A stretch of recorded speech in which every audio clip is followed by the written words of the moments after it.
Hey, welcome to FlashBack Wrestling presented by WrestlingExaminer.com.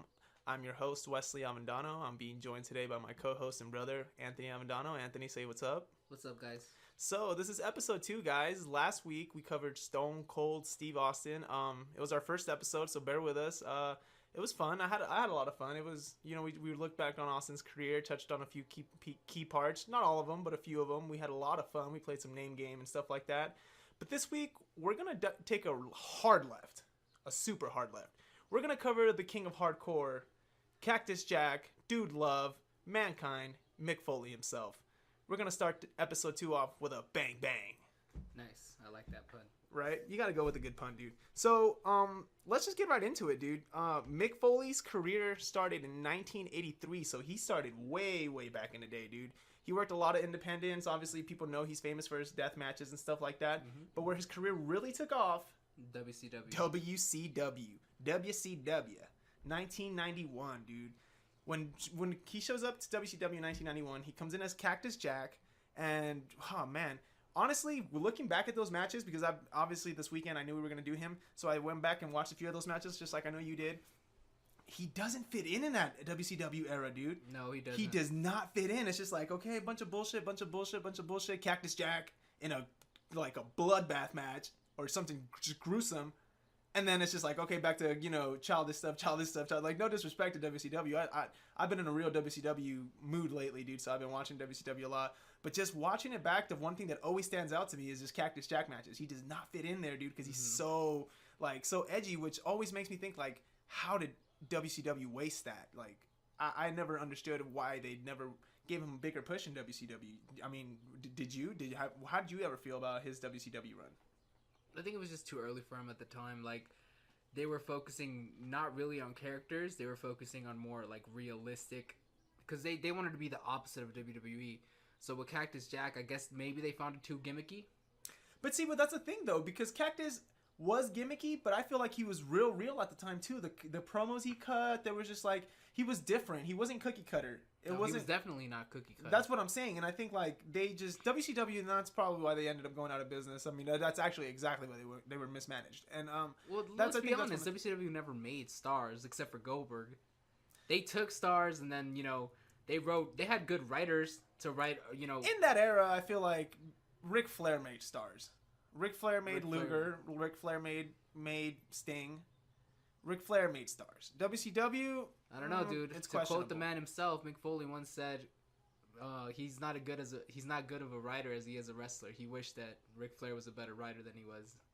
Oh well, I'm not talking about as a booker. I know Ric Flair was a booker in WCW for a while, but I'm talking about just as a wrestler. He made Lex Luger and Sting in the ring. Oh, okay. I'm not talking about booking wise. I mean, WCW. I mean, who did WCW ever really make other than Goldberg? Like you said, like that's it. The management of WCW. I know that's different management in the late '90s and the early '90s, but I don't feel like WCW was good at making stars anyway. So I just think that's the reason why they folded shit like that, because they didn't know what they had. I mean, look, they had Steve Austin and he was stunning Steve Austin. They had Cactus Jack.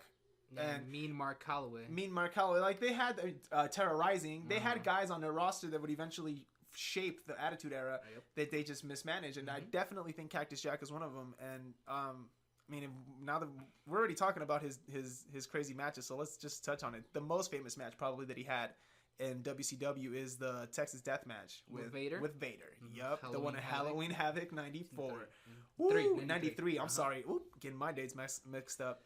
Man, what a match, dude. Yeah. What a match.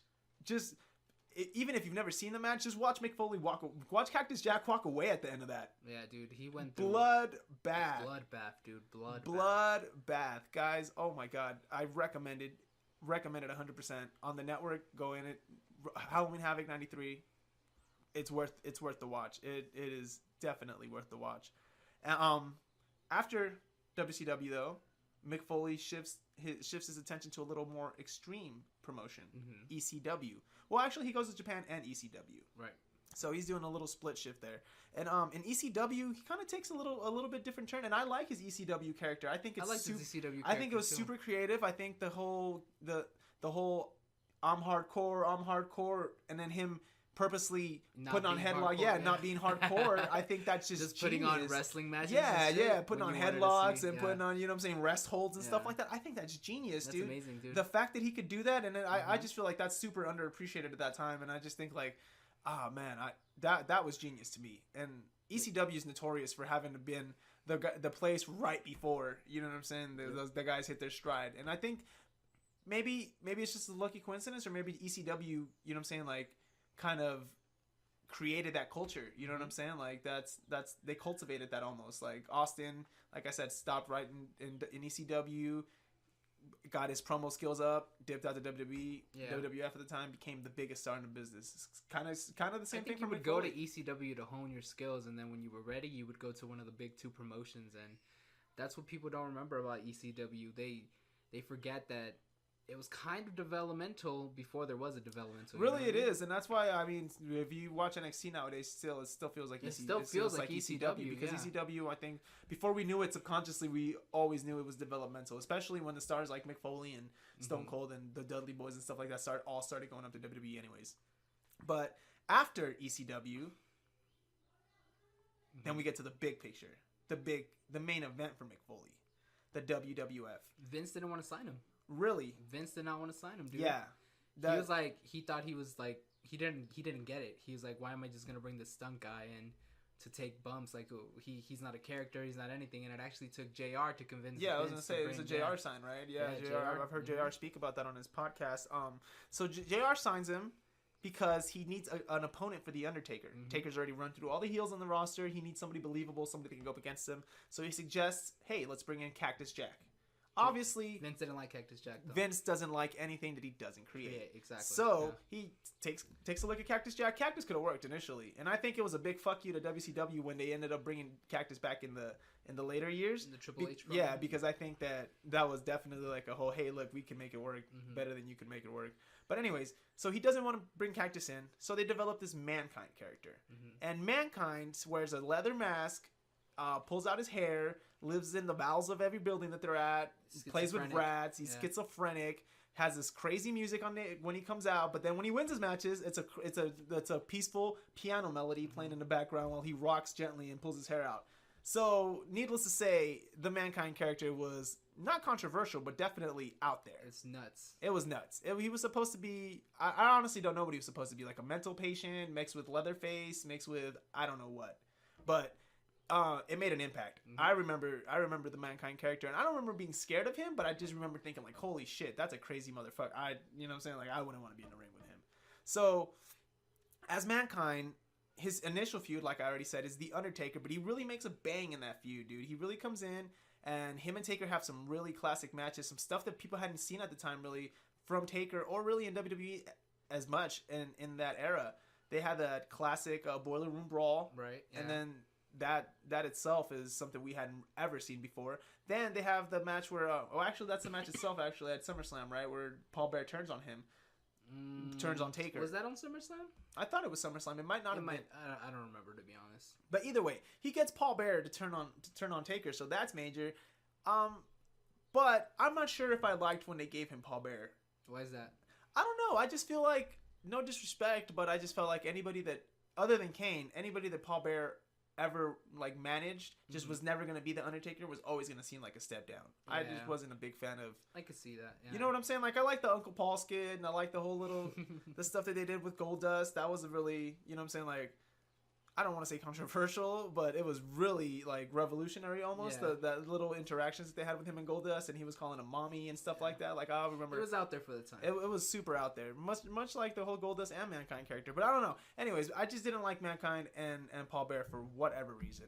But after the Taker feud, Mankind has one of his better moments in the WWF, in his early WWF careers, when he wrestles at Mind Games, in the In Your House Mind Games with Shawn Michaels for the WWF title. At the time, it's like the best match Michaels... Actually, not at the time. It's the best match that Michaels has as a WWF champion in his first run.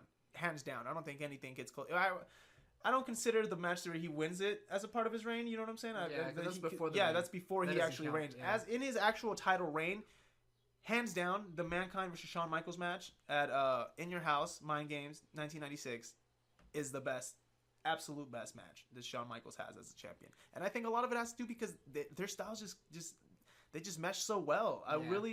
One of the things that I regret is they never really readdressed that again, ever. They never readdressed that feud, and I think it was such a great match.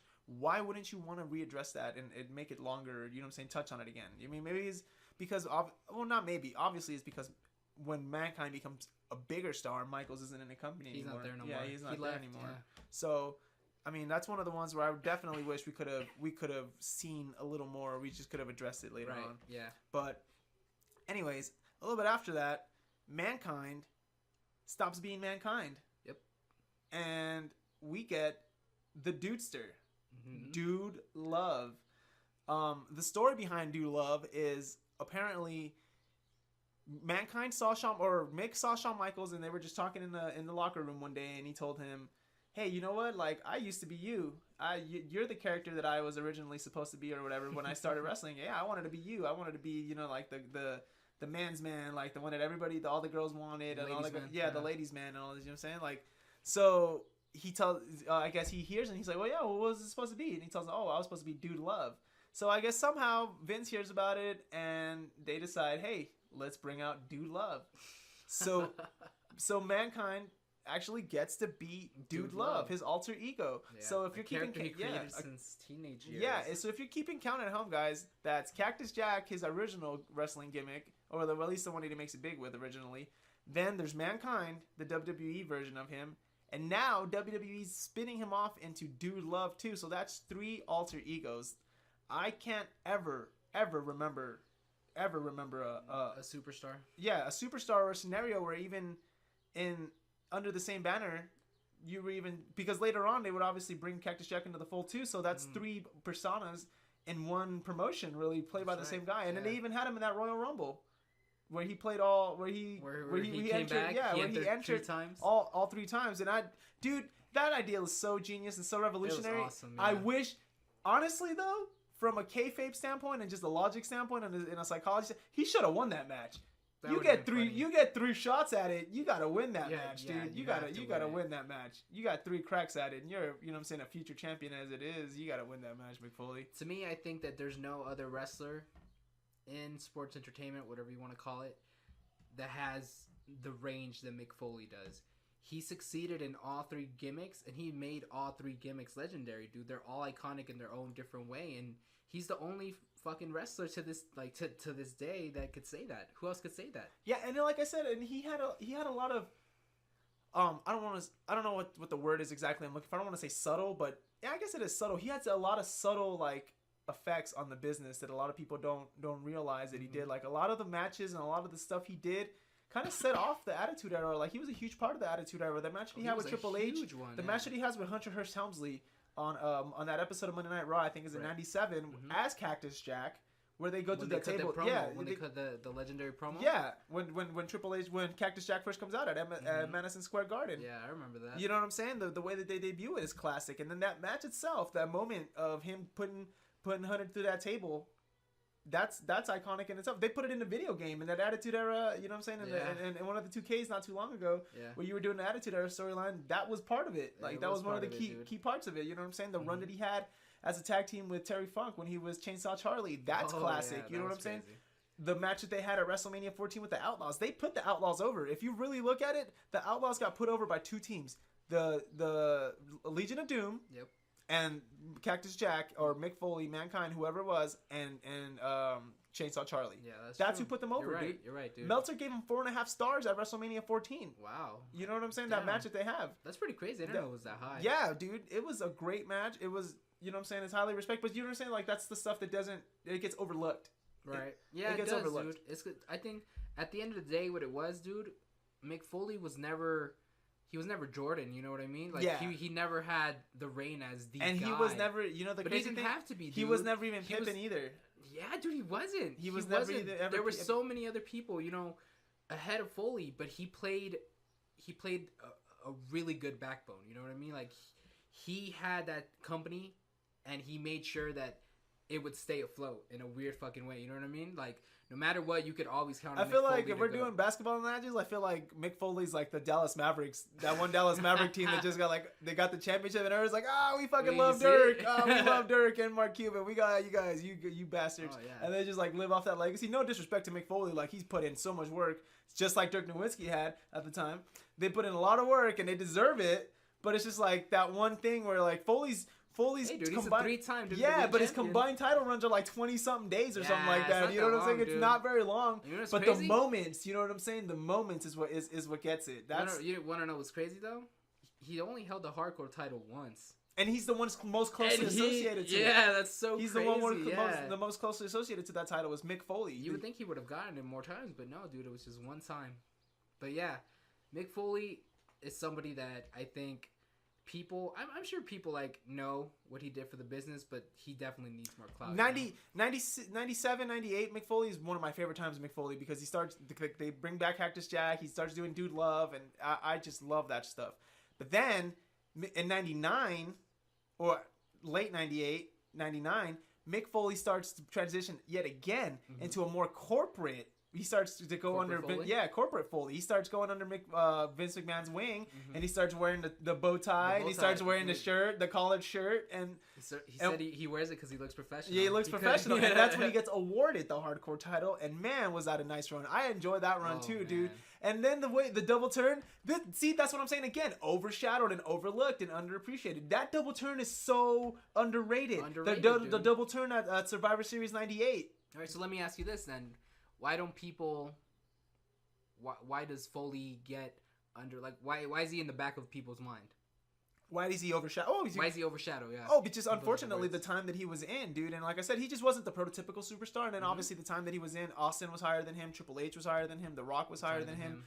Undertaker, Michaels was higher, Taker. Like I said, there was a lot of guys that were above him in the pecking order as far as card wise. But talk about the Hall of Famers the roster had. But to the fans though, I think Mick Foley in essence is really like the original Daniel Bryan, where the fans kind of made him, dude. They love Foley so much, and everybody respected what he did so much. It's just like the reaction was undeniable. And then when he started feeding into it with the cheap pops, it was just like you had to love it, dude. Everybody loved the cheap pops. Right here. Right? Los Angeles, California. And they would go apeshit, dude. And they knew it was coming. That was the awesomest shit. Dude. But wait, let's not get too far ahead. Okay. Because before we even get to that, Corporate Foley has a brutal encounter. Yeah. A brutal encounter at the 1998 King of the Ring. Oh, shit, dude. Against The Undertaker. Yep. Hell in a Cell. Holy shit. I know I don't have to tell anybody about this. I'm sure every wrestling fan has seen it. If you're a wrestling fan, dude. If you're listening to this podcast, you've seen it. But holy shit. The moment that the Attitude Era gets real. You know what I'm saying? It's amazing. It's incredible. Like, I never in my life thought I was ever going to see that. I remember watching that at home when we used to live in that old townhouse down in the valley, dude. And I remember watching that in the room and just thinking like, holy shit, he killed him. Oh yeah. Like, you know what I'm saying? And then Jim Ross made it worse when he's like, oh my god, he killed him. He broke him in half. You know what I'm saying? Like, Jim Ross was the best guy to make something seem real. That's the GOAT. Like, that's the GOAT forever, dude, is JR. But I mean, and I feel like that's when JR made his legend too in that match. That's one of the big ones. I mean, Stone Cold. That one's huge, but the whole, oh my god, he killed him. That's the one they meme all the time. Yeah, dude. You know what I'm saying? Like, that one's classic. Obviously, getting thrown off the cage. The first one's bad enough. Like, God, only Shane McMahon is crazy enough to even do the first one, other than Mick Foley. Yeah, but Shane had like airbags underneath the table and shit. Yeah, like but that. Shane had a lot less less LBs around him too for cushioning. But no, that's just me being an asshole. I'm just fucking around. There's no way you can cushion that fall, dude. No, that's gonna hurt like a motherfucker no matter what. Yeah. So, anyways, the first one is bad enough, and then they sell the fuck out of the first one. Like, Terry Funk comes out, and the match is supposed to end at the first one, dude. Oh, is it though? It's supposed to end at the first one, yeah. And Mick Foley just like decided, no, dude, I'm gonna finish this fucking match. He goes back, they climb the cage again, and then what I thought was crazy is that obviously that moment where they start raising the cage because they need to get him out, and there's no way to get they did not think this shit through, dude. No, dude. They can't even get an EMT, you know what I'm saying, card to it. They can't even get the stretcher to him. So they did not think this shit through. And then they start lifting the fucking Hell in the Cell, and Taker's still on it, yeah, dude. And like, I'm just oh, like, shit. oh my god, this is the same company that just killed Owen Hart. Like, man, that's you know what crazy. I'm saying? Like, this is the company that kills Owen Hart. They were and pretty crazy back then. And you're dude. just over here playing with Taker on a cage. Yeah, dude. And oh my god. But anyways, like you already alluded to, when they start stretching him away, he comes back. The crazy bastard comes back. Yep. I believe at that point he said he already had like a separated shoulder or some shit like that. Some shit like that, dude. The son of a bitch climbs a cage, dude, with one arm. Yep, and he goes back up there, dude. With one arm, the son of a bitch climbs a cage, goes back up there, gets his ass beat, and then gets chokeslammed through the cage to the ring. This time it was on accident though. Holy shit, though. Yeah. Oh my god. At least the first one, they knew they were gonna take that bump, and I guess you get a little bit of time. My to question brace though. for it. My question: do you think Vince or WWF? Do you think they sued the fuck out of whoever made that cage? I would sue the shit out of him, dude. You almost killed 2 superstars, 2 Hall of Famers. Oh, let's not say 2, dude. You almost killed 1. No, Taker was nowhere near going through that cage. But I guess but if you Ripple effect, back, it could have. Yeah, when they're walking on it, that cage is like falling. Yeah, it is falling like, through. Well, it was never. I don't think it was ever designed for. It was never designed for people to stand on it. Like nowadays, no, like it the for example the match that Kevin Owens and Shane had on top of the cage not too long ago. That one, you could tell there were certain spots where the cage was super reinforced and shit. You know what I'm saying? And like back then, they didn't know that anybody was going up to the top of the cage, so I can understand why it wasn't reinforced. But still, dude, the son of a bitch went through it. And he went through it, but and like I said, that one, at least the first one, you get to brace for impact. But this one, you don't know what the fuck is going on. The motherfucker falls straight down. Right, because to the ring. your initial reaction is okay. You feel the steel or the chain link. Yeah. And you're like, okay, cool, I already hit. And then you start, and then that shit gives out, and you're falling. And you're like, oh shit, I'm still falling. I think that's got to be where he's just like, holy shit, boom. And to make things worse on this motherfucker, he has a fucking steel chair right next to him. Right, that's what I'm saying, dude. He fucking shit. takes the fucking bump of all bumps, goes through that shit, and still gets up. Yeah. That's the crazy part. The fact that he can drag himself to the corner. After that, it's just like it just amazes me, and then that's when we get that famous shot of him with the tooth in his fucking nose because the fucking chair it broke his tooth and it lodged it into his looking nose. Like he's smiling, but he's not smiling. I guess I'm sure that no, he's not smiling. Later on, it comes to he's talked about it later on. I guess he had bit through his lip or some shit like that. Oh shit! So it looks like he's smiling, but it's because he can't move his fucking jaw or whatever. So his face is just kind of frozen in that. Fuck, dude. Yeah, so it looks like he's smiling, but he's not. But that's just the iconic. Though. It's infamous. It's the iconic shot that everybody remembers of Foley. Exactly. So I mean, man, that was around the time where Foley. Fuck, he was just doing some way out there shit, dude, some next level shit. And I always thought it was funny because they talk about, I think it's Beyond the Mat, or maybe it's Beyond the Mat, or it might be the Mick Foley documentary For All of Mankind, the one that's on the network, where they talk about, Vince told him after that, hey, never again, like, I'm done, you're done. Like, and then 6 months later. I remember the quote, he was like, I appreciate everything that you did for me tonight, but don't ever do it again. Yeah, and then he's just like, we're done, we're winding that down, never again. And then 6 months later, he's getting his ass beat by The Rock at the Royal Rumble, getting his fucking head caved the fuck his hands are in handcuffs. Oh, his kids are in the front row crying and shit, Oh dude. my gosh. Well, supposedly there was a little bit of heat between Rock and Mick over that because Rock never came in to check on him or anything after that, and supposedly there was a little bit of heat. Obviously they squashed it. So then that's obviously that's alleged. That's all rumor and innuendo, and we don't know if that's true. It could be true, could not be true. Obviously they're great friends now, but fuck, dude. The Rock lights him up. Yeah. 1999 Royal Rumble. Crazy, man. Oh, my God. The Rock goes in on Mick Foley. But crazily enough, I feel like that's really when Mick Foley started elevating to that level. You know what I'm saying? Like, started elevating to that next, to where he really could have the belt. It was that feud with The Rock. Dude, because The Rock was a champion. I think as soon as Foley fell off the fucking cage, that's when people knew he was the fucking guy, dude. I think people knew that he was ready, but I think Vince knew that he could get a pop for a moment, but I think it was where they went through with the storyline. I'm telling you, the 98 Survivor Series is super underrated. I feel like it's a super underrated double turn. Yeah. Because really, you go into it and everybody is designed for Mick Foley and Mankind to be the heel and The Rock to be the babyface and everything, and then they flip it on you, and all of a sudden everybody cares about Mankind and everybody wants to see him get the revenge and everybody wants to see him get the payback and all that stuff. So I feel like that's the feud that made the fans get emotionally invested in him. The moment definitely. Okay, I see that point. The moment that I think that the moment that made Vince even put him in that feud comes at the King of the Ring for sure. But I think that the moment that he decides to validate him, and I can put the title on him, even if it's just for a short run, is that 98 Survivor Series, or just a success. Maybe not that moment exactly, but just a success of that storyline and the fact that people cared, and it was not a wasted feud for The Rock. You know what I'm saying? Like that's one of the Rock's. That's one of the feuds that helped build The Rock, and that's all. And that's a lot. You know, a lot to do with Foley. There was that halftime heat. You know what I'm saying? Where they're doing their match at halftime of the Super Bowl, and that match was that match was super innovative. So I think that they don't get enough credit themselves for that feud, and I think definitely Mankind doesn't get enough credit. He doesn't get his dues. No, he doesn't. But I mean, this leads us to his champion. He finally wins the championship. Mm-hmm. He finally beats Triple H, and this is the one on Monday Night Raw. The one that had been pre-recorded. Yeah. This is the one that Tony Schiavone is infamous for. He tried to ruin it, dude. He tried to ruin it for me. Bischoff tried to ruin it. Let's not give Schiavone a bad rap. Schiavone's a good guy. He was doing his job. Schiavone's a fucking good guy. I love Schiavone, dude. I love that podcast. Yeah. He's a great guy.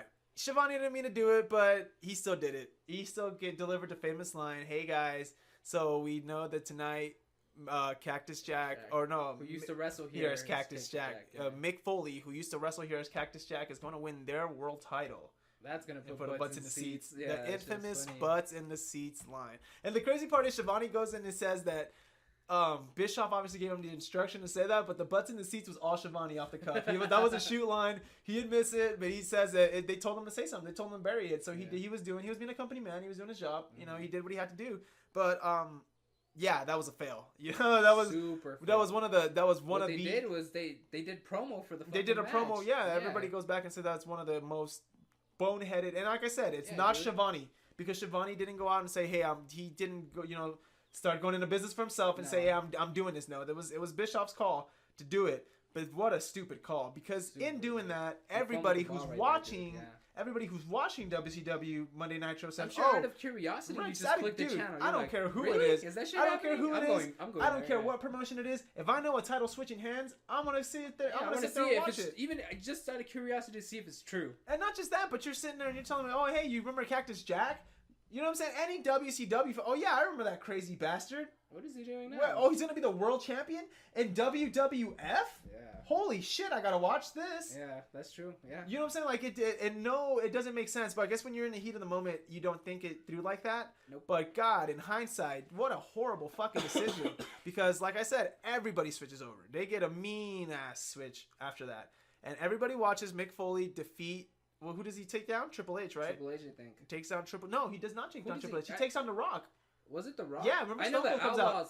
Stone Cold comes out. That's the infamous one where Stone Cold comes. It was recorded, and nobody thought that Stone Cold would come out on the second night of Raw, not the one that was live. Mm-hmm. They didn't think he'd come out to the recorded one, and he does. So it gets one of the biggest pops in the Attitude Era.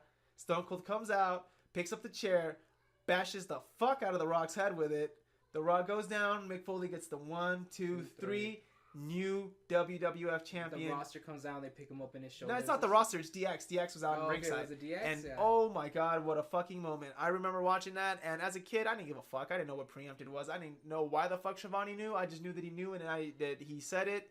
And I didn't care, dude. To me, that moment was live, and to me, that moment was real. And I remember that moment like it was yesterday, dude. We were in our fucking room. The 1, 2, and then I'm expecting the fucking shoulder to go up, or someone to get the ref to get yanked, or Vince to do something. And nothing. 3. The fucking hand hits, the bell rings, and they announce it, and then I know it's fucking real. Yeah. And I'm like, holy shit, Mankind is the WWF champion. Yep. It is super short-lived, but still, man, what a fucking moment. And it's just the culmination of the ultimate career, dude. I think after that, it's just everything else is just gravy on top of it. You know what I'm saying? After that, everything his other 2 title runs that he gets, and the Wrestlemania main event, everything else had to have just been gravy, because now no matter what, you can never take that away from him. Yeah, dude, you just want the strap, and then everything after that, dude, it's just like you said, it's extra. It's like sprinkles on the ice cream or some shit like that. Yeah, that's what I'm saying. It's a cherry on top. That's what it was for Mick Foley. I'm sure it was just the validation of, hey man, you're a world champion now. Because a lot of guys, like, you know what I'm saying, so many guys, and I'm sure we'll get into this in later episodes of this, of so many deserving guys that should have been world champion that were never world champion. And Mick Foley, you really think about it, if he doesn't win the world championship, he'd be one of the guys on top of that list. You think so? Yeah, dude. If you just look at it, 100% he'd be on top of that list. But anyways, so he goes from winning the world championship to forming one of the most memorable and iconic tag teams of the Attitude Era, the Rock and Sock Connection. Yep. Oh my God, guys. This was fucking entertainment at its peak in the Attitude Era. They're obviously the most famous one is Rock, This Is Your Life. The most infamous, or not infamous, the most famous segment in Raw history, the most highest rated segment, the longest running. 9 million views. Dude. 9 million views, guys. 9 million people were watching that at one time. 9 million wrestling fans. That shit went for over like 20 minutes or shit. Yeah, like like 19 minutes or some shit like that. Something around there. Vince apparently was losing his he fucking mind backstage. He was like, this is good. It's not that good, though. Yeah, but then the fucking ratings came in, and guess what, Vince? It was that good, dude. Yeah, this is another one of those cases where I remember watching it, and at the time, I just didn't. You know what I'm saying? I got it, but I didn't get it, and then watching it as an adult, going back and watching it, I was just like, holy fucking shit, this is even more gold than I thought it was at the time. I don't know if it was better than Alexa's Bliss's, though. Oh, I know. Alexa Bliss is a whole nother level, right? A whole nother level. Right, a whole nother level of fucking bullshit. Oh my God, dude. I can't believe that's sacrilege to even fucking touch that shit, right? Like, what the fuck are they gonna do next? Like, have the Miz host like a special fucking like Miz TV in a barbershop, and then a tag team turns on like another one. Like, come on, dude, you're really reenacting iconic moments. You can't do that shit. That's the most iconic segment of the Attitude Era, and you're just letting your highest rated segment ever in the history of Raw, in the longest episodic. I'm sure television that's why, show in history. I'm sure that's why they thought maybe we could do it again, but no, you can't well, not with that talent. No disrespect to Alexa or Bayley, but just not with that talent, dude. No, it's not. The crowd's They're not Mick Foley. That, they're not Mick Foley and The Rock. You know what I'm saying? They could play off the cuff too. Mick Foley and The Rock were real good at improv. Oh, dude, they were super witty, good. Some of the most witty superstars ever. You know what I mean? So I think that segment in itself, I forget what the exact date is, but when the way The Rock finishes it into you, The Rock's birthday's May something, you stupid son of a bitch. Yeah. Oh my God, when he says that, and then the crowd pops. The crowd pops. I popped, dude. I popped. I'm telling you, as a kid, you don't know. I didn't know exactly get every pun and get everything, and then you go and rewatch it. And it's like, awesome. It's not even his birthday. But as a kid, I still got that part, dude, and that still popped me every fucking time because that was fucking awesome. But anyways, dude, after that, Mick Foley moves into perhaps one of his more iconic feuds and one of, I think, his more serious feuds. The one with Triple H, dude. The one with Triple H for the world title. I feel that feud made Triple H. Oh, wow. That's a pretty big statement, Wes. Why do you say that? I think that feud made Triple H because it's really the first feud where you see the cerebral assassin. You see the willingness to go to that next level. Really, before that, what's the match that really puts Triple H on the map? Before that, 1990. Well, no, not 1990. That's the 2000 Royal Rumble. What year are we in? We're talking 2000 Royal Rumble, a street fight. That before that, he's established by then. He's established, but I'm talking about legendary. I'm talking about the first fucking real badge on his vest comes from Mick Foley. Wow, dude. I think it does. You think so? I think. Tell me another one that you think. Actually, I can't. He has classic matches, but not on that level. There's a difference when you have that match on the undercard and you steal the show and it's not expected. There's a difference between having to deliver in the main event and the title match. Because you go back and you think about it, and maybe in '98 SummerSlam when he has that title match with The Rock, that ladder match for the Intercontinental title, that one's big. But at the same time, it's the IC title. Right. Now we're talking WWF title. Now we're talking the Big Boy belt. And now we're talking the main event. Right. Yeah, I guess I would argue that I just don't think Triple H ever had a classic match, dude. Really? You're taking the Bret Hart approach to this? I love Bret, dude. You know I love Bret. He's my fucking hero. I just don't think he I don't think we can go that far. No, he has classic matches, dude. I don't know, man. Go back and watch the 99 the 2000 Rumble match, dude. Go back and watch it. That match with him and Mick Foley, and I'm telling you, go back and rewatch it. With fresh eyes, it's classic. Maybe it's classic. I don't know, dude. It's to me, classic. It's like... And then you take it to the next one. You take he's the guy that retired Mick Foley. I'm telling you that he gave him that one of the stripes for sure that Triple H earns in his earlier days as the top guy, as the top heel of the Attitude Era, is in retiring Mick Foley. That's one of the things that his legend is built upon.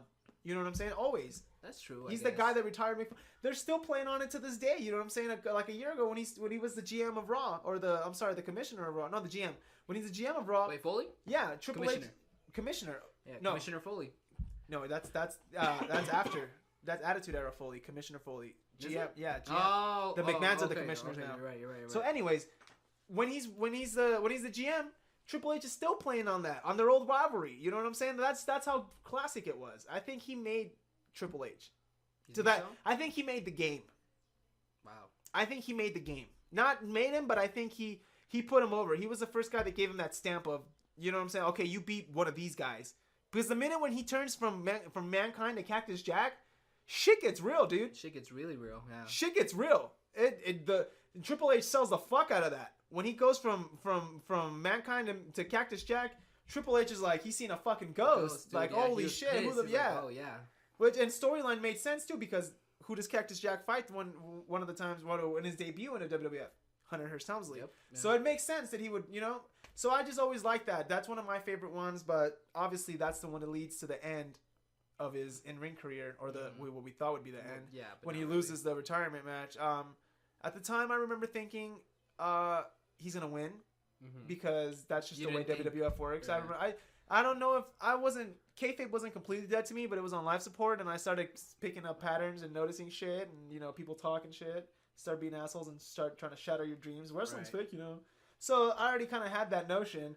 So I already kind of knew, like, okay, if his career's on the line, they're not gonna retire him. Yeah, he's gonna win, and he's gonna be the world champion. And then they retire him. They retire him for a while. And then no, actually not a while. That's actually the twist in this. They retire him, and that's the initial shock.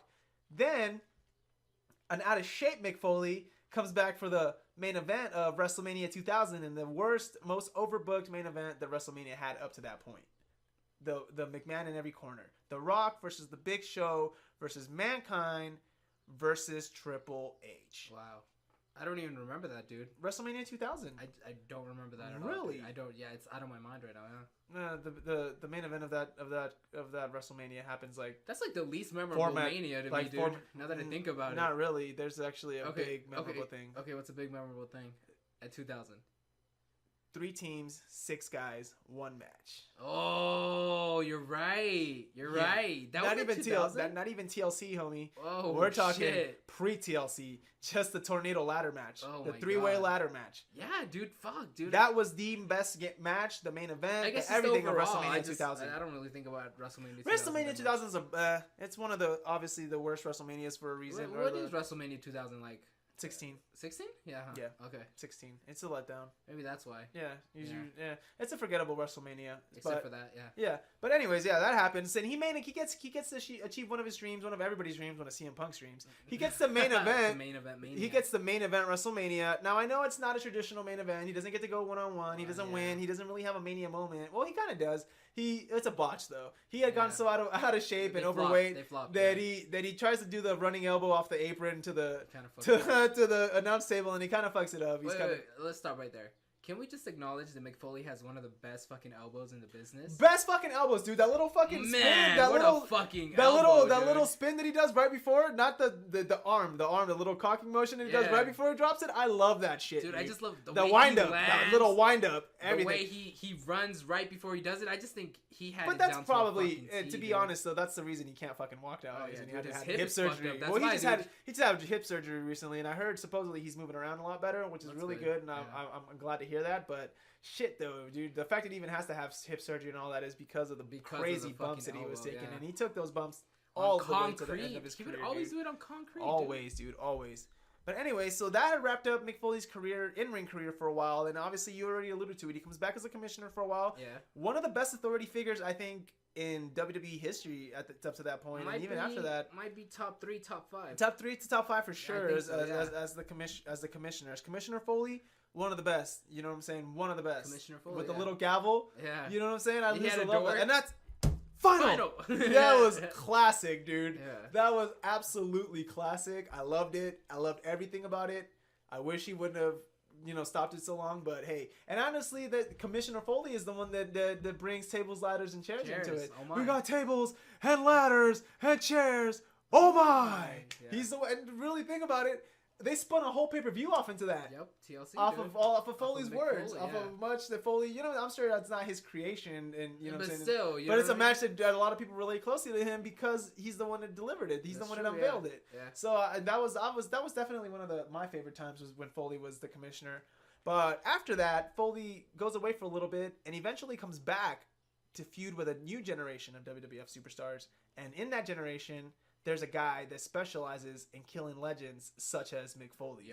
The legend killer, Randy Orton. And holy shit, one of my favorite feuds of that era, dude.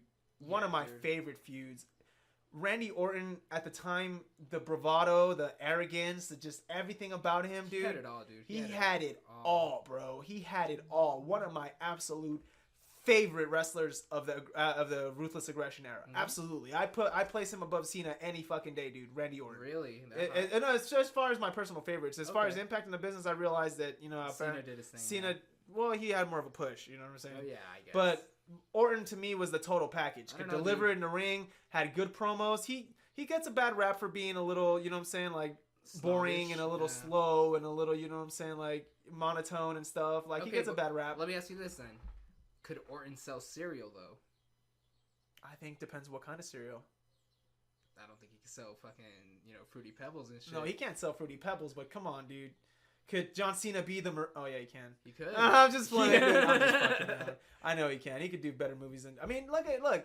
John Cena's a talented guy. He's obviously, his place in WWE history is always going to be higher than Randy Orton's. But I just think at the time, WWE probably had a decision to make. Which horse do we back? And they went with Cena. I personally think they should have went with Orton. I think Orton had more in-ring ability. I feel like maybe he wouldn't have been the bigger crossover star that Cena became. But at the same time, like, who doesn't know Randy Orton? Those RKO memes. Who doesn't know the RKO, dude? That's how good Orton was. He rebranded the Diamond Cutter into the RKO. Yeah. You know what I'm saying? But let's not get too off topic right here, because now we're talking. Let's save this for our Randy Orton. Let's save this for our Randy Orton episode that we'll inevitably have to do. Yeah. Let's get back to the point. Mick Foley and Randy Orton. Again, I might be giving Foley too much credit. You might think that. I don't think so. No, dude, I love Foley. I think Foley made Randy Orton too. Did he make Randy Orton? I feel he made him. I don't know, dude. Yeah, what's Randy Orton's first classic feud? Really go back and think about it. It has to be with Mick Foley. Foley. I'm not gonna argue on that point. Mick Foley puts him over. But I don't know if that made him, dude. The legend killer? I think, you know what makes Randy in my mind? The fucking reversing the crippler crossface and landing that made me RKO out of nowhere. The first one, if you really think about it, if you really think about it, he branded it. JR branded that shit. Yeah, dude. The first one out of nowhere. Yeah. I don't think that makes him though, because I think when you get the world title put on you, you're already made at that point. Jack Swagger had the world title, dude. Different era, though, dude. Way different era. Yeah, I don't know. Way different era. Money in the Bank cash in. You know what I'm saying? Like, I don't know. Really? There were some busts in the WWE Attitude Era that had the title that shouldn't have had the title. Yeah, but Randy Orton's not one of them. Yeah, you're right. Randy Orton's not one of them at all. I think at that point, up to that point, that title still, you know, they get the world title. It's not a scrub. We're not experimenting at that point. We're only putting the world title on guys that deserve it. And I think Randy Orton to that point was already made. But who made him? Mick Foley. I think Mick Foley makes him. Yeah, that incident at Madison Square Garden where he kicks him down the stairs and he spits in his face and all that shit, that makes him, dude. That makes him. Mm-hmm. The match at WrestleMania itself was a real letdown. Obviously, you know, it happens. But then I think the match at Backlash, the hardcore match right after that, dude, that's some next level brutality right there. Shit. That's some next level, and the fact that he can still do that at that point in his career. I mean, it's that his career had been over forever at that point. Like the WrestleMania match was supposed to be a one-off, and then he comes back for Backlash too, and then next thing you know, he's just in it now again, and it's just crazy, dude. You know, so I think he makes Randy Orton. Okay, I that's just me, dude. And then shit starts to get a little crazy, and they start getting into a thing with fucking Flair, and just after that, I don't know. After that, Mick Foley's career is really over until he meets another legend, another Hall of Famer. Yeah, he's rated R, but he's a superstar. We're talking about Edge, and we're talking about one of my favorite WrestleMania moments ever, dude, ever. Mm-hmm. Obviously, at the time, a little background on the feud. Edge loses the title. Edge cashes in the very first Money in the Bank ever at New Year's Revolution against John Cena. Wins it, but in classic Cena fashion, Cena fucking buries him. The next pay-per-view, gets the title back, and Edge just doesn't have a fucking date for WrestleMania. Enter Mick Foley. Cutting a promo on Edge, telling him that he should have been the champion and this and that. He thinks he's the most talented guy on the roster, and he wants a WrestleMania match with him. Edge accepts, and we're having one of the fucking best WrestleMania matches ever. If Mick Foley hadn't had a WrestleMania moment up to that point, that's his WrestleMania moment. And here we go. And I can't say he made Edge. I cannot say that. No, you can't. I can't say he made Edge. But Jesus, if he didn't give Edge one of his great WrestleMania moments, and I can't even say. See, that's a crazy thing. That's how an underrated maybe Edge was. That's an awesome classic WrestleMania moment. That's one of the best spears ever, but that's not his most famous one. That's not even his most famous one to happen at a WrestleMania. It's not. You know what I'm saying? So, but the match itself, oh my God, what a match. What a match from everybody, from Lita's involvement in it to Edge's to obviously Mick Foley's. I love the spot in the beginning of the match where Mick Foley comes out and he's wearing that other shirt on top of the shirt, and then he's got barbed wire. That was obviously a little play on Bret Hart's, the one he does the one that Bret Hart does with Goldberg. I just remember Edge gets up and his shoulders just cut up, right? Yeah, dude, I remember that, and I remember thinking like, what the fuck? And then he starts taking his shirt off, and I'm like, this crazy bastard, dude. But the crazier thing, dude, he was already wrestling like at least 5 to 10 minutes with that thing on. He was. It wasn't a hey, just come in and then we'll do a quick spot and then no, the motherfucker does go a couple minutes. He goes for a couple minutes and actually takes bumps. He takes some crazy bumps with that shit on, and I'm just sitting there like, holy shit. In hindsight, you look at it and you're like, wow, dude. I have a friend at work that he was a wrestling fan, like a casual wrestling fan, and that's one of the matches I showed him. And wow, dude, he was like, holy shit. Like, he couldn't believe that was even happening. He's like, no, she's not going to set the table on fire, is she? And then they do it. I'm just like, oh, that's not it, homie. Check this out. And then he goes through it, and this guy, spears him. And my buddy's just looking at it, and his eyes are getting big, like, oh my God. Like, I can't believe they really did that right now. And I'm just like, dude, that was Mick Foley, and that was Edge, and that's, you know what I'm saying? When you're a hardcore legend, that's the kind of shit you do. But as if that wasn't enough, dude, he doesn't just do that. Then they go to One Night Stand 2006, right? Or the second One Night Stand, whichever one it was. I think it wasn't 2007 maybe. No, because Edge. No. It wasn't the first one. It was the second one. It was the second one. So the second One Night Stand, Mick Foley and Edge team against Tommy Dreamer and Terry Funk. Mm-hmm. And then it gets thrown with Lita gets thrown into it, and then Beulah gets thrown into it. Mm-hmm. And all of a sudden, we got a 6-way intergender match. And holy shit, if that's not a bloodfest too. A bloodbath too. Crazy, the bumps that Terry Funk and Mick Foley taking that. Like, no disrespect to Edge or Tommy Dreamer, but why the fuck are the two oldest bastards taking the most punishment, taking the fucking bloodiest bumps, dude? Like, passion, oh my God. Pain, dude. Oh my God, what a match. Pain, yeah. What a match. And then I love that match. I think that was one of the super underrated matches of. I mean, it's hard to stand out when you're on an ECW pay-per-view for being bloody and gory and stuff like that, but I thought it was really well done, and I really enjoyed it. But after that, Mick Foley sticks around for a little bit. He goes on and off in WWE, does a little bit of sporadic appearances, but then it's a kind of a down period in his career. He goes to TNA, and he becomes the world champion over there. That's crazy. Yeah, that's just crazy, man. That's just crazy. And then he has that match with Flair. That's kind of like it's notorious, but it's kind of sad too. It was notorious and really fucking sad. It's really sad to watch. I mean, I don't even recommend to watch it. It'll make you sad. It'll make you sad. It makes me sadder for Flair, but it definitely makes me sad for Foley too. Yeah. Just watching it, and I'm just like, fuck, man. It really feels like watching like a modern day, not a modern day, but like a real life version of the wrestling. To be fair, TNA you know what I'm saying? Was probably at its peak. Movie. Oh yeah, hell yeah. You know what I'm saying? It's just like two guys that like just shouldn't be out there no more, and they're just still out there, and it's just not killing each other. Yeah, I hated that, dude. That was a bloodfest too, though. That's what I'm saying. Both those motherfuckers bleed. Dude. Oh hell yeah, they knew that. Both those motherfuckers love to bleed.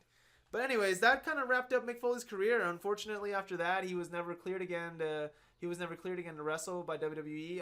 Supposedly, rumor has it he was supposed to have a big feud with Dean Ambrose. That was. Oh yeah, remember the lost feud. The lost feud was supposed to be him and Ambrose. You know what I'm saying? The one we never got, and that could have been something epic, and that would have maybe even made Ambrose, dude, even bigger than he eventually ended up being. But is Ambrose big? He's big. He obviously would have been bigger. He'd have been bigger had Foley worked with him. He would have got that stamp. He would have got that stamp that everybody desperately needs. Hell yeah. But that pretty much wrapped up Mick Foley's career, and now he came back as the GM of Raw, and it was cool. It was awesome. It had a couple of moments. But I wouldn't say it was memorable, but it was cool. Yeah. It wasn't memorable. It was not the first commissioner run, but it was cool. You know what I'm saying? It had its moments. It was what it was, and it accomplished what it had to, and then now he's gone again, and I don't know if he's coming back, but he'll be back, dude. Mick Foley remains one of the best. You know what I'm saying? Like, he remains one of the best ever, and he obviously the hardcore legend and just a legend, WWF Hall of Famer. Right. Wait, is he in the Hall of Fame? Yeah. Right? Yeah, he has to be. Maybe not. With Stone Cold? Possibly. I'll check. Let me Google that shit. Luckily, we have Google people. I guess we should have done that, but I didn't really think. Honestly, I didn't think he would be in the Hall of Fame, so I didn't really. I just assumed he was in the Me Hall too. of That Fame. honestly, I thought I was gonna ask you, and you were gonna be like, "Oh yeah, he's in the Hall of Fame," blah blah blah, and then you'd know. But I guess that's what I get for being an asshole and not having my bases covered, right?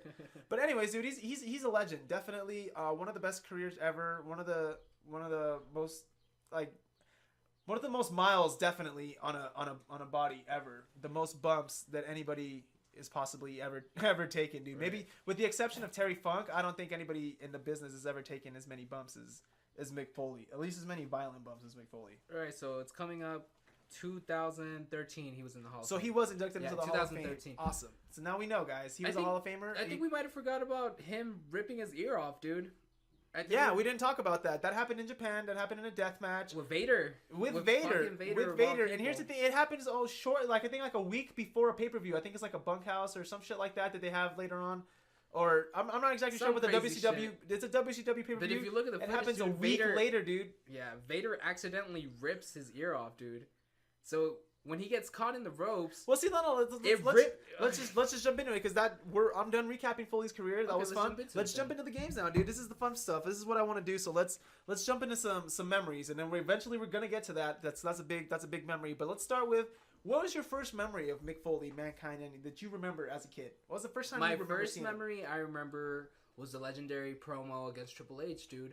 Because I just remember, I was young, maybe 4-ish. When the fucking Triple H 3 Faces of Foley happened? Not even, dude. How old was I?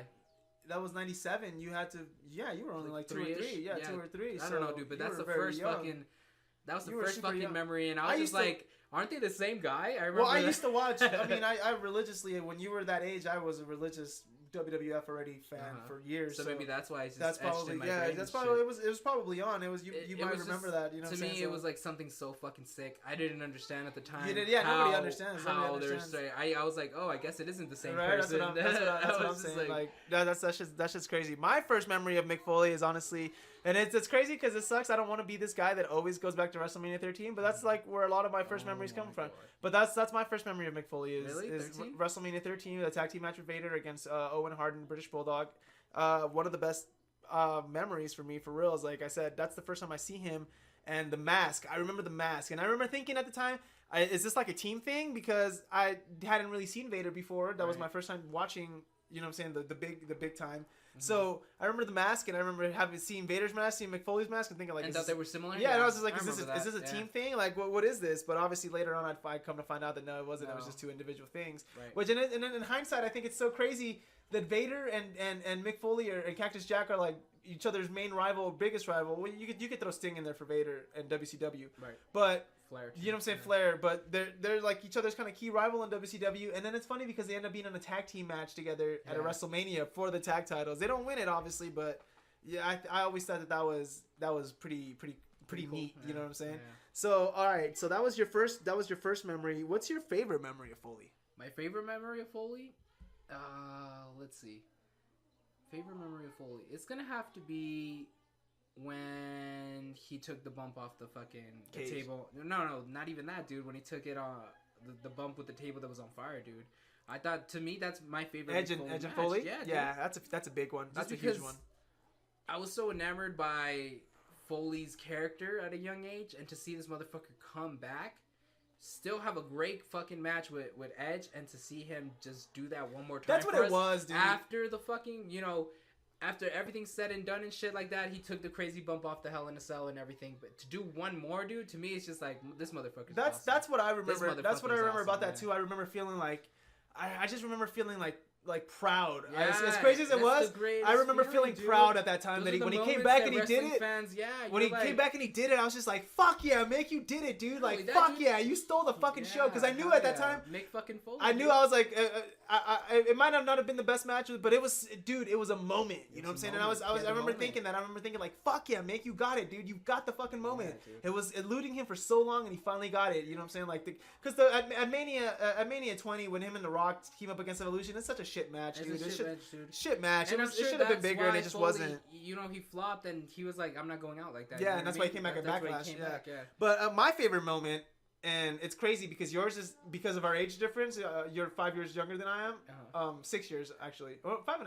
Anyways, because of our age difference, you can see that your favorite moment and my favorite moment are kind of the same, but they're just in different generations. Because my favorite moment is the bump. Yeah, the bump that he takes off the Hell in a Cell is because that to me that was just I remember that's the moment that it made my jaw drop as a kid. Mm-hmm. That's when for reals. People say kayfabe is dead and this and that. At that point, it was just, to me, it was as real as ever, dude. You know what it is for me, dude? It's like, I guess at that age, you hear about like the stories and shit like that. Like, oh, this motherfucker takes crazy bumps, but you don't think you're ever going to experience and see it live. You know what I mean? Yeah. So when you finally get one, you finally get to see a live Mick Foley crazy moment, you're like, oh shit, so this is what it's like to be. At the time, that was the craziest one I'd seen. I think he had done the one with Cactus and Terry Funk with Trice Charlie when they went into the dumpster and stuff like that. Shit, and that's extreme, too, yeah. But that's not like, holy shit, this human being just got tossed off of a cage to the floor through a table. Like, that's not, you know what I'm saying? And even we had seen Sean's where he takes that bump off the, you know, off the cage to the table. But like, in all reality, I'm not trying to downplay Sean's, but like the actual the distance that he falls is super small, dude. Small because he's like really like a foot or 2 feet above the table really when he falls. Right. So that's not that as big of a bump. So I remember seeing it at the time, it blew my fucking mind, dude. I couldn't for the life of me, you know what I'm saying? Just believe it? Yeah, just believe it. I in my head, it was true. Everything that had happened was true, and that was it. So that's my favorite match. Let's move on to favorite feud. What's your favorite feud? Him and Vader, man. They just had classic matches. It was, I wouldn't say Mick Foley in his prime, but probably his most in shape, time of his life. And these motherfuckers I would say his prime. I'd say his physical prime. His physical prime, yes, definitely. And these guys, man, they were just, they were the epitome of, stiff. No, I don't want to say stiff because that has a negative connotation to it. But, just nug working, really good fucking brawling, really good, like, just classic, I don't want to say ECW stuff, but I guess just hardcore just shit. Stuff, stiff, dog. Yeah, strong style. Strong style. That's what it is. Yeah. That's what it was. Just really good strong style, dude. And that's strong style before strong style was a thing. You know what I'm saying? Well, I mean, it's always a thing, but before it was a niche thing in wrestling. Now strong style is like the shit. You know what I'm saying? Yeah. Like, so I definitely feel you. That's an interesting one. My pick was Triple H. You know what I'm saying? Obviously, you heard how I feel about it. I feel that put the stamp on Triple H. That was one of the memorable ones for me when I was younger. That one has a lot of moments that like I said, I remember them a lot. We didn't really touch on it, but I think it's Triple H when he wins the King of the Ring, he beats Mick Foley for it. You know what I'm saying? And then they have a cage match that year in '97 where Mick Foley, the first time he even tries to unveil Dude Love, when he rips the shirt off and he has that sweaty tattoo that dripped off, and then he tries that elbow drop. You know what I'm saying, from the top of the cage, like. Yeah. There's been just moments between him and Triple H, classic moments that just like that. To me, I think that's one of his best feuds, and to me, that's his favorite. That's my favorite feud. And in a weird way, I feel like the Randy Orton one is kind of like a spin-off of the Triple H one too. Dude, you know what I'm saying? Same family tree. Yeah. So we go from favorite memory to favorite feud. What's your favorite match? Yeah, the one with Edge. The one with Edge, right? Earlier, well, is that moment or match though?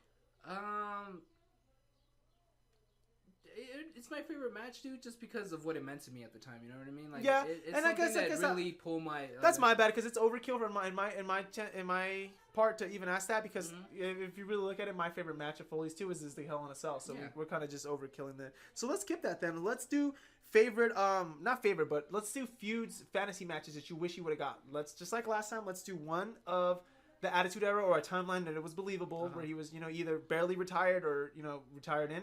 And then let's do one for modern day. Okay, so for Attitude Era, I would have really liked to seen a not well-seasoned, but a well-pushed Ken Shamrock and Mick Foley go That's crazy because that was one of the ones I had thought about too. Yeah. And I knew that they had their matches and they had their altercations, but it was never a full-blown out, like, a feud. You know what I'm saying? I think that would have been real helpful for Shamrock. I think that could have made him even bigger than he was. Because that was somebody that he could have gotten brutal with, and it wouldn't have been too brutal. You know what I'm saying? Yeah. It would have never been too much. My favorite one, or not my favorite one, the one that I honestly wish would have happened, and it's interchangeable. I have a A and a B. I'm cheating, but whatever. Is Angle or Benoit? Angle and Benoit. Or Benoit. Either one, dude. I wish he would have overlapped just a little more to been able to work with either one of them. And, well, I mean, him and Angle were in the company. They were all in the company at the same time, but they weren't at the same level. Right. You know what I'm saying? So I wish they would have been, and I wish it would have been able to happen, because I think that would have been an interesting mesh of styles. I think things would have been, you know, it was the brawler versus the technicians. Like, I just think it would have been really interesting to see. And, man, those Angle slams and those Germans and shit like that, they would have fucked his neck and his back up, but... Man, they would have been interesting to watch. I'm telling you, and the elbow drops he would have tried to do, it would have just been tight, dude. It would have been crazy, and obviously Benoit would have found a way to get the crossface on him with the, you know what I'm saying, out of the mandible claw or the Mr. Sacco and shit like that. But I think it would have been a good match, like physically, but I don't know if it would have been a good promo. You know what I mean? Like, yeah, the promos would have been. It would have been weird. Trust me, it would have been weird. But that's just one that I wish we kind of would have got. Because I think that with Angle, he's witty in a weird way, and so is Mankind, so they would have played off each other really good. You know That's what I'm saying. I think it would have been crazy. It just would have been something to look at. With Benoit, it was more about the match. I think Benoit would have been... I'm more interested with the Benoit match, because the match itself would have been like... I just wish those styles... Because Benoit was very technical, but at the same time, the motherfucker could brawl. He had no trouble getting into an altercation, like a physical match. A strong style type match. So that's one. My modern day one, Dean Ambrose. Dean Ambrose? Yeah, I wish we would have been able to see it, because I mean, you remember the match when Ambrose had the match with Lesnar, and they were trying to kind of give him the blessing of Mick Foley and Terry Funk and all that shit. Ambrose, I think, had he had the right dancing partner, would have done that match, and he would have pulled it off the right way. Brock didn't want to do it. Mick Foley, we know what he did, dude. We know what he did with Orton. We know what he did with Edge. He would have done the same for Ambrose, and I think Ambrose would be at an even higher level had he done it. The whole Dean Ambrose is the new generation of Mick Foley, you know, Terry Funk. This motherfucker's not proven, dude. You know what I mean? Like, he's a brawler, okay, but he doesn't have the wars that fucking Mick Foley and Terry Funk had. You know what I mean? Is that his fault though? Because he's just kind of That's not his fault, but it's just like, okay, pick another gimmick. You can't, you know what I mean? Like, you can't replace someone if you're not as good as them. I think he hasn't gotten the chance to. It's just the problem is he was too successful. He's not even a better wrestler than Mick Foley, and it's not like Foley was a fucking 5-star wrestler. You know what I mean? I feel where you're coming from, dude. I'm just saying I would have liked to see them beat the shit out of each other, and I feel modern day that would have been a good one. I don't feel like I don't know. I don't think like anybody else modern day wrestlers I feel would fit in with Foley style really. Mm-hmm. So I don't know. I think, you know what I'm saying, I would have liked to see Ambrose, but you know it is what it is. But all right, let's play a little bit of a name game, dude. I'm gonna throw some names at you, and you're gonna tell me whether you think Foley or the person. So. Who's more hardcore? We're going to play a little name game. More hardcore. Mick Foley or Terry Funk? Terry Funk's still bumping, dude. It has to be Terry Funk. That motherfucker's crazy. He Right. He retired like 40 times. And right. He's still I'll go with Terry Funk too, because that motherfucker, he's still bumping. He's That's where you got me with that one, because I was gonna go Mick Foley, but then I was like, nah, the motherfucker's still bumping. Terry Funk is still out. The son of a bitch is still bumping. All right. Mick Foley, Tommy Dreamer. Mick Foley. Mick Foley, right? Yeah. That's what I was thinking too. Mick Foley, love Sandman. Tommy Dreamer though. Yeah, I love Dreamer, but all right, Mick Foley, Sandman. Yeah. Sandman wasn't that. He extreme. fucking opened beer cans with his head, dude. Yeah. Have you ever seen Foley do that? Have you seen Sandman pull out his hair? No, I haven't. I guess long fucking pieces of hair. Yeah, long fucking strands of hair. Okay, yeah, I'm just fucking arguing for the sake of arguing. That one's not real. All right, Sabu. I'm saying Sabu like Tony Schiavone said it. I really mean Sabu. I'm saying, but we mean Sabu for reals. Sabu. That's a question that you would really have to analyze it. You would really have to watch matches to compare the two. Sabu ripped his fucking bicep out, dude. Put that shit back in and taped that shit and kept going. But Mick Foley ripped his fucking ear off and kept going. You know what I'm saying? And we just touched on it earlier. The son of a bitch got thrown off of a cage. Separated his shoulder, climbed up the cage again with one arm. Bit his fucking mouth off. Yeah, so I don't know. That one, are we pushing? Are we going to have to push right here? Are we going to have to push? Because I really can't pick them on that one. I call draw, dude. I call a draw on that one, too. Sabu and fucking Foley, you both of you are fucking crazy. All right. Hats off. Now, the ultimate question. The king of hardcore, who is it? This guy and Mick Foley are the two names that are associated most closely with hardcore. So, for reals. We're finally going to answer the question everybody wants to know here on Flashback Wrestling. We tackle the big questions, guys. So here it is. King of Hardcore, Mick Foley or Crash Holly? What the Did you fuck? fall for that shit? No, No, dude, I was just fucking around. Everybody knows Mick Foley is the fucking king of hardcore, dude. I love Sabu, and the best anybody could do is draw him. Nobody's gonna fucking top him. Mick Foley is the absolute king of hardcore. But let's move on to mic skills, all right? I was like, really, like, who could he be talking about? Yeah, dude. I was like, who could he be talking I about? saw the confusion on your face. You were really thinking. Yeah, you I were was sitting there like, all right, who the we fuck said is it? Dreamer, Yeah. We said, like, who could he be talking So about? all right, that one was good. But all right, let's move on. Let's do mic skills. So all right, Mick Foley or The Rock? I'm gonna go with Foley because his range is so much, higher than. I was The Rock, gonna, you know, that's crazy because The Rock is an actor and he's good and all. I was gonna go with Foley, and we haven't discussed these obviously pre-recording. No. We have not pre-discussed these. I was gonna go with Foley, and I was gonna go low key for the same reason. I was gonna say my reasoning for going with Foley was because I was gonna say Foley could do the comedy and he could do all the deranged shit, but he could do the serious too, dude. He could turn it. He could snap. Those interviews with Jim Ross. He had a those interviews promo with not too long ago. those I guess interviews with Cena, right? When he was in the ring with Cena and he was like, "Oh, you need a man up" or some shit like that. He did a fucking classic promo not too long ago, dude. The one with Triple H recently is the one I remember for sure. Really?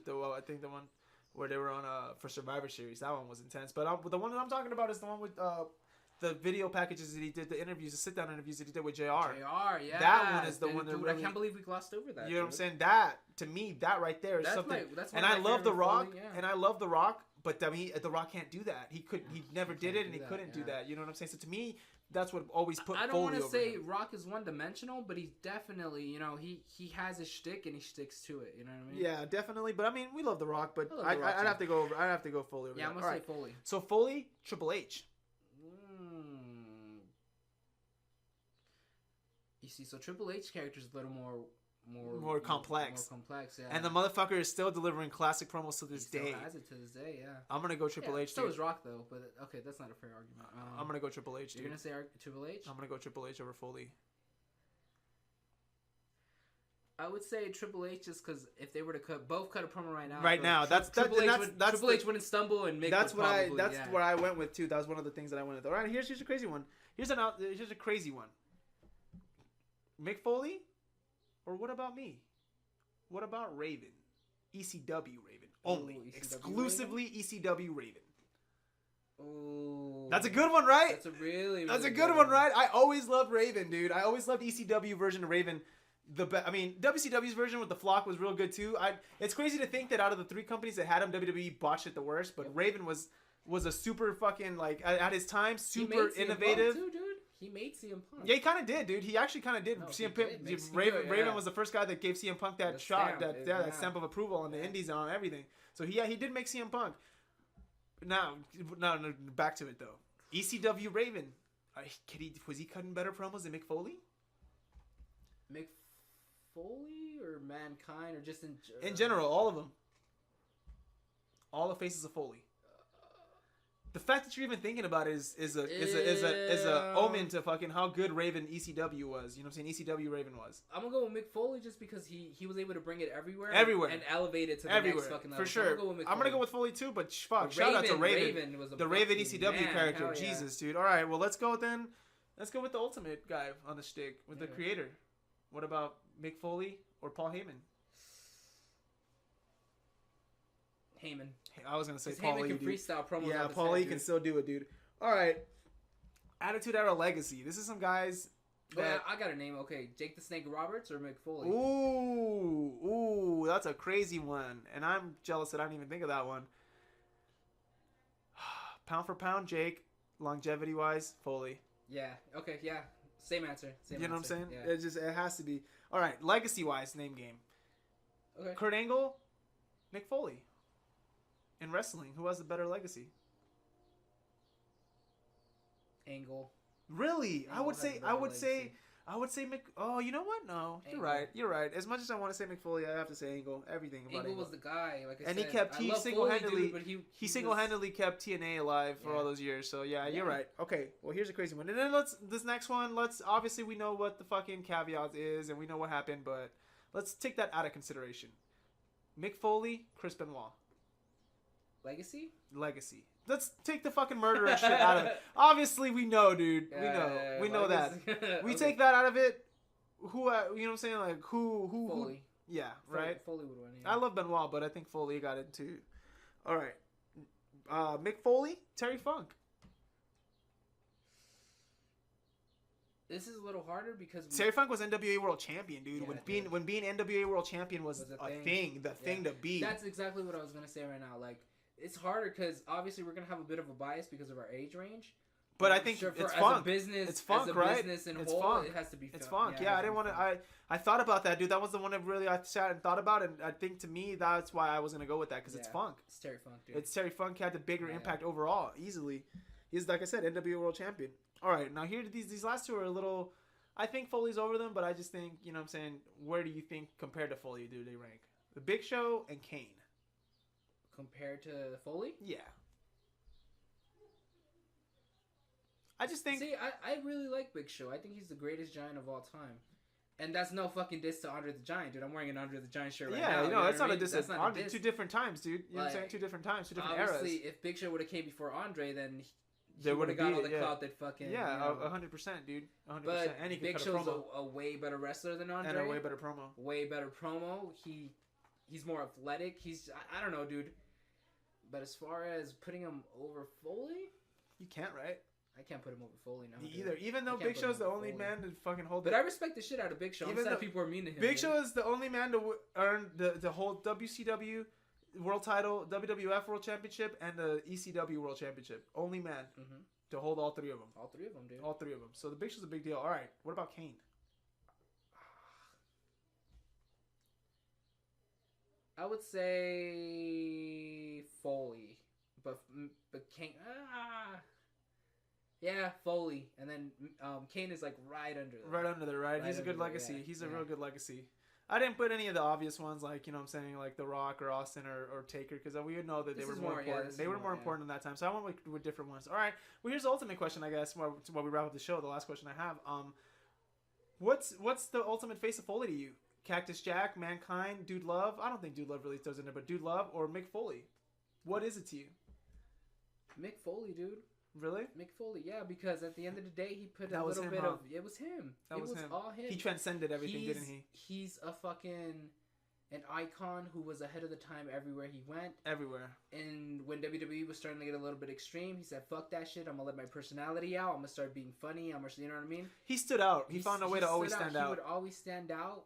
For somebody who was supposed to be like a crazy, scary character, he could, 360 it and be a fucking... Dude, he wrote children's books. He's a best-selling author. You know what I'm saying? And then he wrote children's books. I have an autographed copy of his Christmas book. You know what I'm saying? Like, he wrote a fucking Christmas book, bro. Yeah. Like, he's Mick Foley. He's a genius. He's really over... Dude, New York Times bestseller. Yeah, so like I would go with that too, dude. I would go with Mick Foley, dude. But my second favorite, though... Cactus Jack. Cactus Jack? I gotta go with Cactus, dude. I always loved the rubber boots. I don't know why. I'm a fucking stickler for the wrestling gear, for the ring gear, and then that was always one of my favorites. Shirt too, dude. Classic wrestling shirt, dude. Classic wrestling shirt. But yeah, so I gotta go with Cactus after that, after Mick Foley. But Mick Foley's the man, dude. And shout out to Mick Foley. Love Foley. Guys, that's gonna wrap up our episode. That was fun. As you guys have noticed, this was a little bit more different episode than the first one. It was a little more fact based, but I feel like we were still able to have fun. I feel like it was fun. Yeah, it was really fun. I like that we were able to touch on everything and get everything out there. But definitely, I feel better that we were able to touch on a lot of the key points. Right. I know we still missed some stuff, guys. If there's any big moments, obviously chime in. We tweet at us, and you know where to hit us up. Yeah, guys, it's on Twitter. We are at FBW Podcast. Yeah. And on Instagram, we're at FlashBack Wrestling. So it's pretty easy, guys. Go ahead and give us a follow. Leave us a comment. You know what I'm saying? Leave us some reaction, please. Obviously, it's going to be on WrestlingExaminer.com. If you guys want to comment on that, we appreciate it. Just, share us if you can. Feedback. That's really what we want right now, guys. We really want the feedback, negative or positive. You know what I'm saying? We understand we're not going to be everybody's flavor, but tell us what you're liking and what you're not liking. Obviously, we made the first episode and second episode really different for a reason. We want you to pick which one you like the best. Yeah, we want you to pick which one you guys like better. You know what I'm saying? There's a lot of podcasts out there. We know that. We're not gonna be. I know we're not gonna be the super informative podcast. I know that. You know what I'm saying? But we try to give you as much as we can of both worlds. You know what I'm saying? If you guys want us to be more fun, then we will be. If you want us to be more informative, we can do that too. Just let us know what you guys are liking. But you know what I'm saying? Next week, it's a surprise again. I'm not telling them. You guys gotta tune in for next week. But we will be back next week. So for WrestlingExaminer.com, I'm Wesly Avendano. I'm saying goodbye from me, from my brother Anthony. This was Flashback Wrestling, guys, and we will catch you next week. Later.